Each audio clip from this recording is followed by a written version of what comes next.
How we doing, boys and girls? Now, last morph guide we made, we really talked about the basic stuff, you know, the normals, the reduced patterns, all stuff like that. However, now that we have the basics out of the way, we can get into part 2 of this series, which is going to be just the really cool stuff. Of course, if you like Tokay Gecko morphs, make sure to stick around while we go over some absolutely incredible Tokay morphs, what they look like, the description, and then of course, how the morph actually works. Let's get into it. And kicking things off, let's get into one of my absolute favorite morphs that we own over here, and that is going to be number 1, the candy dot mutation. Something I really like about the candy dot tokays is it's not going to mess with the color of the animal, unlike some of the other morphs we're going to talk about. Instead, it's only going to disrupt the pattern. It's not going to disrupt the patterns like the other ones we've talked about, you know, the reduced pattern, the patternless. Obviously self-explanatory, reduced pattern reduces the pattern, patternless makes it so it has no pattern. However, the candy dot is going to be different because you are still going to have that blue gecko with those orange to red spots, but instead of having these blotches or polka dots, whatever you want to call them, in random order, they're going to become more unified. The unifying results of the pattern of the animal really depends on the quote-unquote quality of the animal. What you're really looking for when you're looking for a very quality candy dot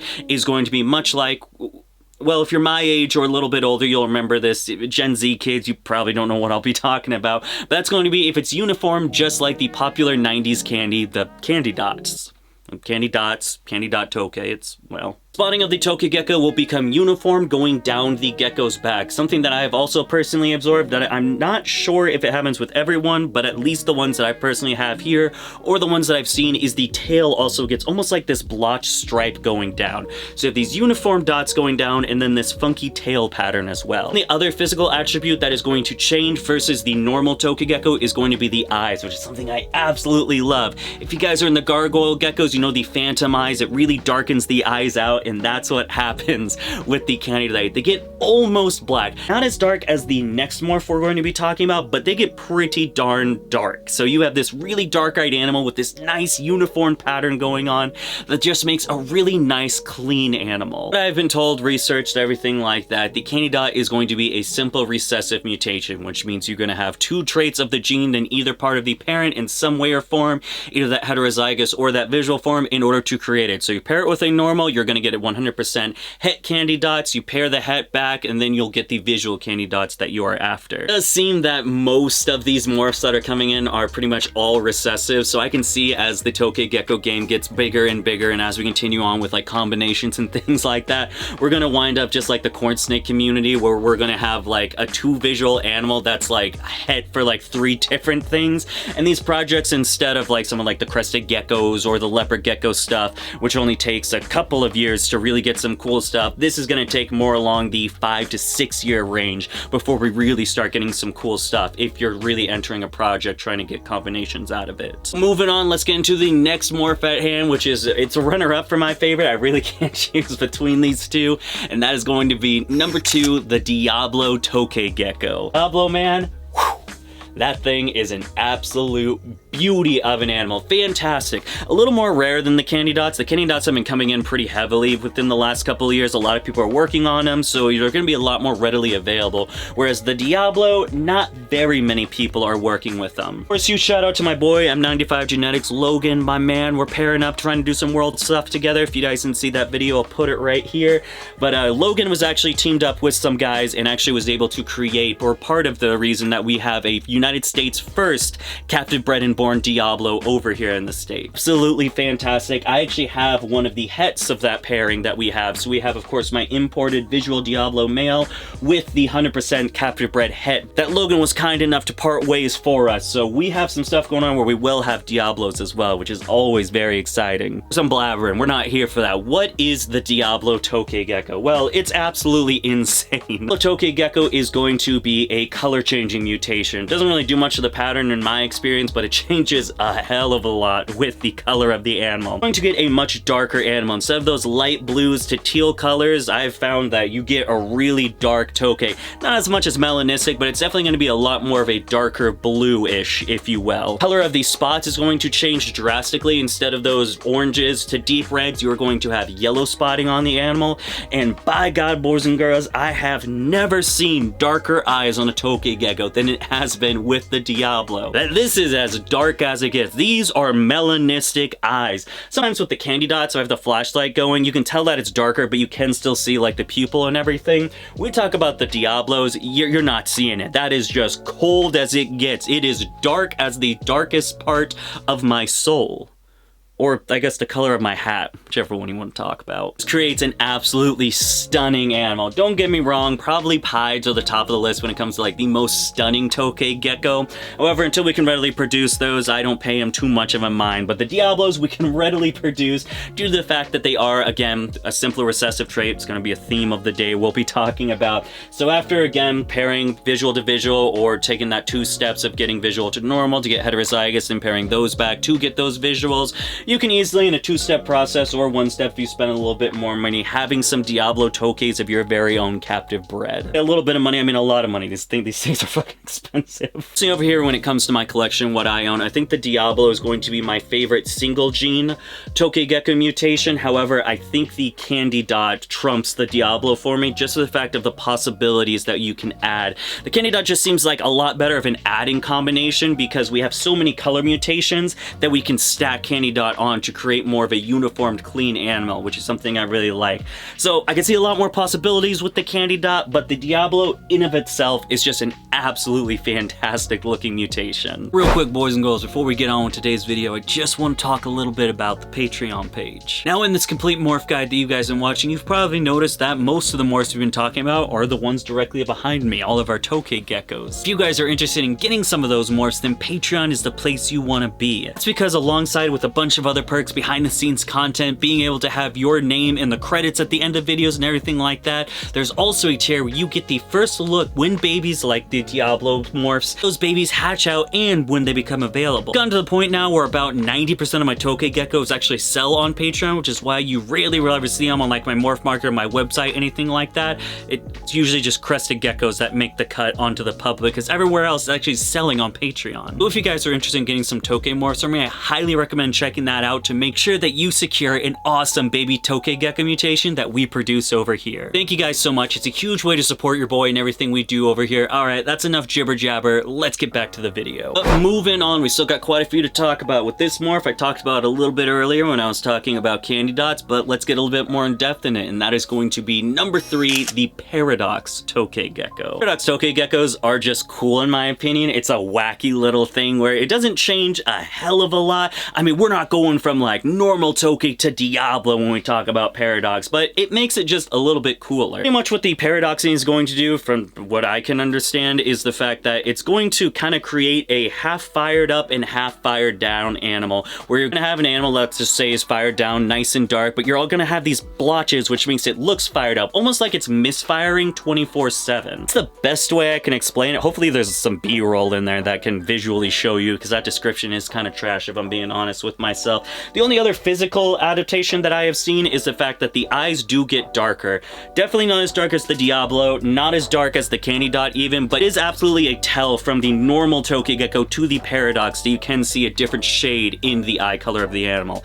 It almost looks like a green, almost. Like, not like a, no, we're not talking like Gecko Smithy, like the green-eyed gecko, but it definitely has almost like a green hue to it versus just like the normal yellow that you find with most of the normal Tokays. Personally for me, I think Paradox was the wrong morph name to name this morph because it confuses a lot of people, and it confused me for the longest time until I learned more about it.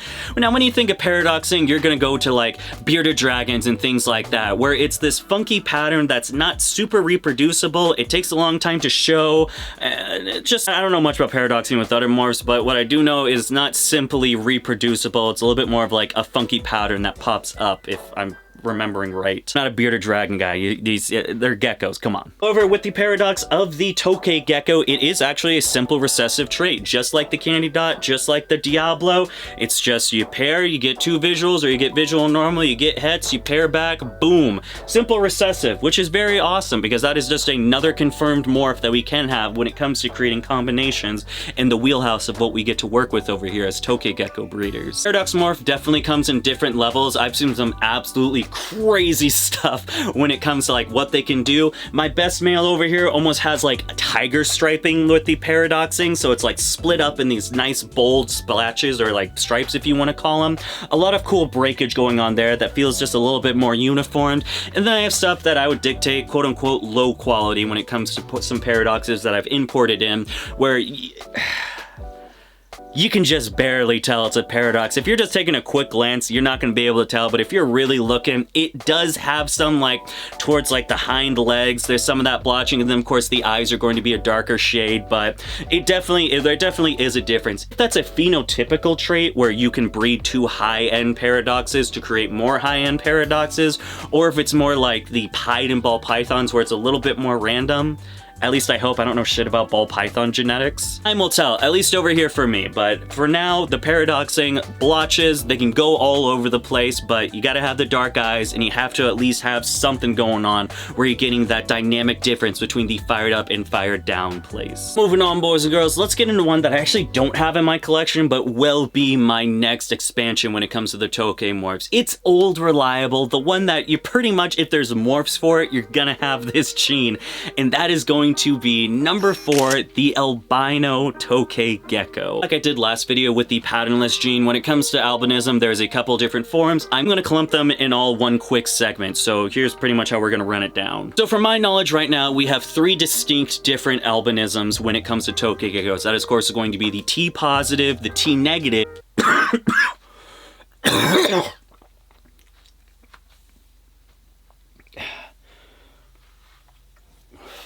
due to the fact I don't personally own this morph and work with it very much, I'm going to put it in very layman's terms, pretty much. But basically, albino tokays for dummies, if you will. Of course, albinism is going to reduce to completely get rid of the melanin in the animal, depending on what variety it is. When it comes to the T positives, pretty much the fact is you're going to have a much brighter animal than you will with the normal. So you got your normal gecko fired up versus the T positive albino fired up. This animal is going to be a hell of a lot brighter. When it comes to the T negative complex of the morph, you're going to get pretty much very little to no melanin whatsoever. So that is going to leave you with a very, very bright, very yellow animal. From the ones that I've been able to see, because you really don't see very many of them right now, it is going to be a super bright, nice yellow blotches, maybe some like light orange, but no red at all. And of course, all that melanin is gone, so you're left with a super bright yellow gecko. I can tell you is who would have guessed it? All the others, it is a simple recessive, just like how albinism has pretty much always been a simple recessive in what I remember.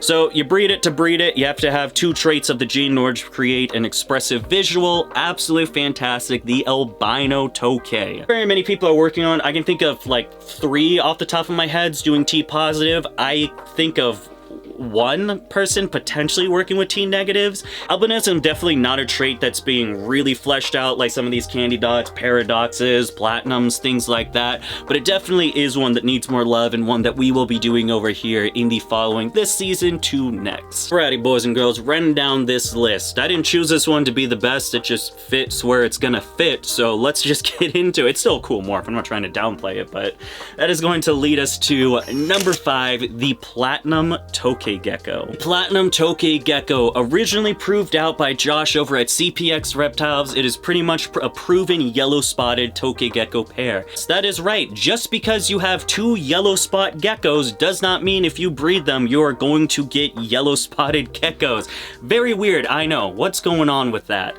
However, the truth of the matter is that is what it is, which is why I always find it funny. I don't see it as much anymore, but maybe a couple to a few years back, I saw people trying to sell these yellow spotted geckos for like $2 grand for a pair, and it's like, damn dude, you're spending all that money just to produce some normal tokays. What a bummer. I really don't see it as much as I used to anymore, but if you are wanting to get into the yellow spots of Tokay geckos, then you'll actually need a fleshed out line bred stuff going on like the Platinum. Platinums are absolutely fantastic. So what goes on with the Platinum Gecko? Well, you're going to get a gecko that is going to change the base coloration from that blue down to like almost this nice steel color, where I might just be seeing things, but I like like to think it almost has like a purple hue to it, or maybe a lavender hue. There's just like something going on where it definitely is great, but there's a little bit of color still in there that just makes it really cool.